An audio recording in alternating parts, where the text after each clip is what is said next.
గుట్ట మీద కాంట్రాక్టులు ఇచ్చి ఎవరికి మెక్కినరో ఇవాళ మీకు అందరికీ తెలుసు. నేను ఆరోపణలు చేయదలుచుకోలేదు, దేవుడిని వివాదాలకు రాజకీయాలకు లాగదలుచుకోలేదు.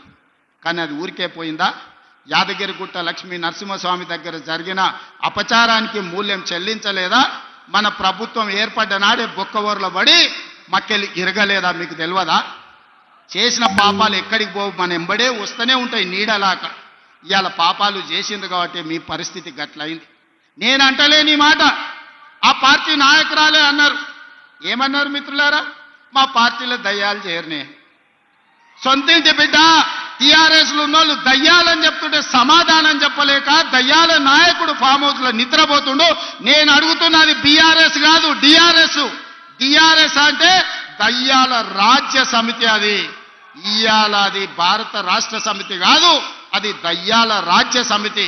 అందుకే ఇవాళ ఈ వేదిక మీద నుంచి తెలంగాణ ప్రజలకు నేను మాట ఇస్తున్నా, అవి దయ్యాలు కాదు, కొరివి దయ్యాలను వాళ్ళని పొలిమేర్లు దాటే వరకు తరిమి కొట్టే బాధ్యత 4 కోట్ల తెలంగాణ ప్రజల తరఫున మీ సోదరుడిగా నేను ఆ బాధ్యత తీసుకుంటా.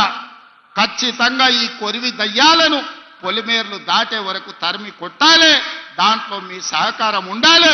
నల్గొండ బిడ్డలు ముందు బాగానే నిలబడాలి అని చెప్పి నేను మా మిత్రులకు విజ్ఞప్తి చేస్తున్నా.